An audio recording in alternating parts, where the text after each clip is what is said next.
بسم اللہ الرحمن الرحیم۔ السلام علیکم۔ درویش اور اس کا چیلا پارٹ 2 میں خوش آمدید ہے آپ سب کو۔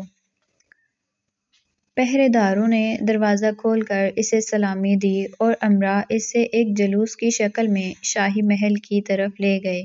نئے بادشاہ نے تخت پر رونق افروز ہوتے ہی یہ حکم جاری کیا کہ میری سلطنت میں جتنے درویش فقیر اور سادھو ہیں انہیں کسی تاخیر کے بغیر گرفتار کر لیا جائے۔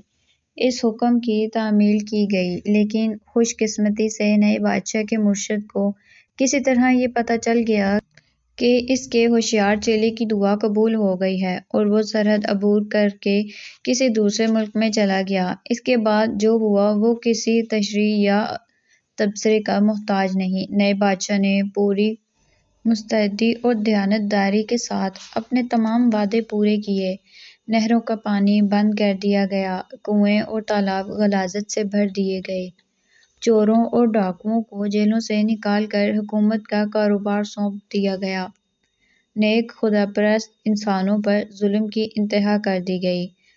غرض ان داعش مندوں کو سر چھپانے کے لیے جگہ نہیں ملتی تھی، جنہوں نے ملک کی بھلائی کے لیے ایک گداگر کو تخت پر بٹھا دیا تھا۔ جب نئے بادشاہ کے مظالم اپنی انتہا کو پہنچ گئے تو عوام کے لیڈروں نے اس کا حسب و نسب معلوم کرنے کی ضرورت محسوس کی۔ سابق وزیر اعظم کی قیادت میں ایک وفد تلاش بسیار کے بعد بادشاہ کے مرشد کی خدمت میں حاضر ہوا اور اس سے فریاد کی کہ خدا کے لیے ہمیں اس بلائے ناگہانی سے نجات دلائیے۔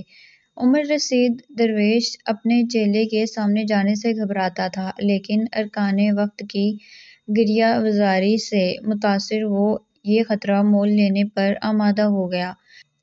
جب وہ دربار میں حاضر ہوا تو بادشاہ سلامت کو اپنے پیر و مرشد کی طرف دیکھتے ہی اپنا ماضی یاد آ گیا اور اس نے مرعوبیت کے احساس سے مرعوب ہو کر کہا، پیر و مرشد فرمائیے میں آپ کی کیا خدمت کر سکتا ہوں؟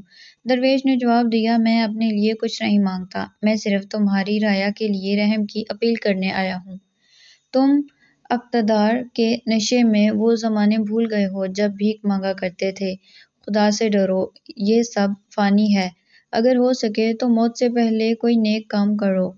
بادشاہ نے تلخ ہو کر جواب دیا، دیکھیے قبلہ، آپ میری قوت برداشت کا امتحان لینے کی کوشش نہ کریں۔ یہ آپ کی خوش قسمتی ہے کہ آپ میرے مرشد ہیں اور میں آپ پر ہاتھ ڈالتے ہوئے گھبراہٹ محسوس کرتا ہوں۔ آپ مجھے جی بھر کر گالیاں دے سکتے ہیں، لیکن خدا کے لیے ان لوگوں کے ساتھ کسی نیکی کا مشورہ نہ دیں۔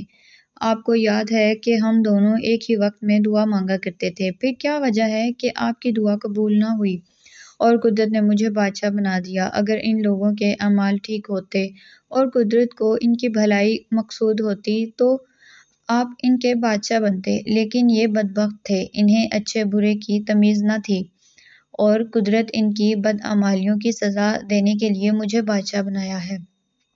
اب میں مرتے دم تک اپنا پروگرام پورا کرتا رہوں گا۔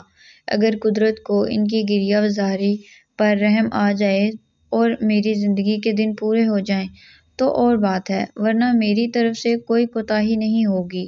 نیک دل درویش نے جواب دیا، برخوردار، تم بالکل ٹھیک کہتے ہو۔ اگر یہ لوگ قدرت کی طرف سے کسی انعام یا بہتر سلوک کے مستحق ہوتے، میری عمر بھر کی دعائیں رائگاں نہ جاتیں۔ یہ لوگ جنہوں نے میرے بجائے تمہارے سر پر تاج رکھ دیا ہے، اس قابل نہیں ہیں کہ ان پر رحم کیا جائے۔ تم شوق سے اپنا کام جاری رکھو۔ آپ کو یہ سٹوری کیسی لگی کمنٹس میں ضرور بتائیں۔ اگر کہانی پسند آئی ہو تو لائک شیئر کرنا مت بھولیں۔ Thanks for watching. اللہ حافظ۔